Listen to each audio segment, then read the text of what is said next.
আসসালামু আলাইকুম রহমতুল্লাহ। রান্না রানী আফরোজা নতুন আরও একটি রেসিপি দেখার জন্য স্বাগত জানাচ্ছি। আজকে আমি কাঁঠালের বিচি দিয়ে ডাল রান্না করব। পুরো ভিডিওটা স্কিপ না করে দেখার অনুরোধ জানাচ্ছি। তো এই ফার্স্ট টাইম আমি কাঁঠালের বিচি দিয়ে ডাল রান্না করতেছি। অনেক পেজে দেখতেছি আপুরা কাঁঠালের বিচির ডাল রান্না করতেছে, তো দেখতে দারুণ লোভনীয় লাগে। তাই আমিও ইন্টারেস্টিং হলাম যে আমি রেসিপিটা করে দেখি কেমন হয়।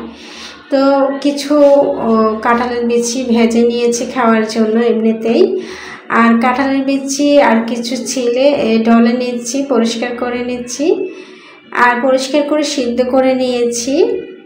কাঁঠালের বিচি ভাজা কে কে খেতে পছন্দ করেন? আমি তো কাঁঠাল নিয়ে আসলে কাঁঠালের বিচিগুলোকে 4-5 দিনের জন্য ঘরে রাখি, তারপরে খেতে অনেক পছন্দ করি। তো কাঁঠালের বিচিটা সিদ্ধ করে আমি ব্লেন্ড করে পিউর করে নিয়েছি। আপনারা চাইলে পাটাতে বেটে নিতে পারেন। এখন 1 চামচ পরিমাণ আদা বাটা, 1 চামচ পরিমাণ রসুন বাটা, 1 চামচ পরিমাণ দিয়েছি হলুদের গুঁড়া, 1 চামচ পরিমাণ মরিচের গুঁড়া, আধা চামচ পরিমাণ ধনিয়া গুঁড়া, 1 চিমটি পরিমাণ দিয়েছি জিরা গুঁড়া আর স্বাদ মতো লবণ দিয়ে আমি হাতে ভালো করে মেখে মিশিয়ে নিয়েছি। আপনারা চাইলে হাতে না মাখতে চাইলে খুন্তি বা ডুবানির সাহায্যেও নাড়তে পারেন। ডুবানি কোনটা আমি দেখাচ্ছি। আমাদের আঞ্চলিক ভাষায় আমরা যেটা দিয়ে নাড়তেছি ডালটা, এটাকে ডুবানি বলি। তো আপনাদের আঞ্চলিক ভাষায় কার অঞ্চলে কি বলা হয় কমেন্টস করে জানাবেন। তো আমি বেশ ভালো করে কষিয়ে নিচ্ছি ডালটা, আর সাথে 4-5টা কাঁচামরিচ ফালি করে দিয়ে দিয়েছি। আমার ডালটা টকবক করে ফুটতেছে, ভালোভাবে আমি কষিয়ে নিচ্ছি যেহেতু সব ধরনের মশলা দিয়েছি। আর সত্যি কাঁঠালের বিচির ডালটা দেখতে দারুণ লোভনীয়। কে কে এই পর্যন্ত কাঁঠালের বিচির ডাল খেয়েছেন কমেন্টস করে জানাবেন, আর কারা কারা খান নাই তারাও কমেন্টস করে জানাবেন।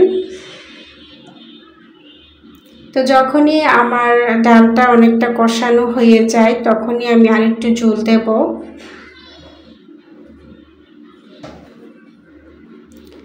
তো কষানো হয়ে গিয়েছে, আমি ডালের মধ্যে বেশ অনেকটা ঝোলই দিয়ে দিচ্ছি। বেশি গাঢ় না আবার বেশি পাতলা না, ওরকম করে আমি ঝোলটা দিয়েছি। যার যেরকম খেতে ভালো লাগে সে সেরকম করেই ঝোল দিতে পারেন।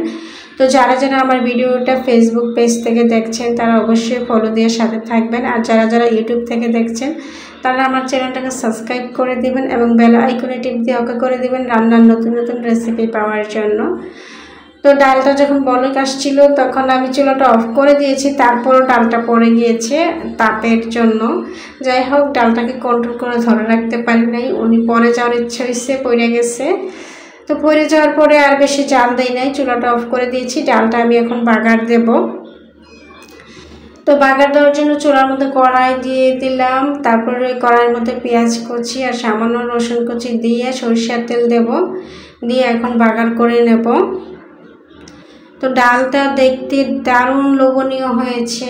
আসলে দেখতে মানুষে বলে আগে হচ্ছে দর্শনদারি, তারপরে হচ্ছে গুণবিচারী। সবসময় এই কথা রাইট না। দেখতে সুন্দর হলেই যে খেতে মজা হয় এটা কিন্তু ভুল ধারণা।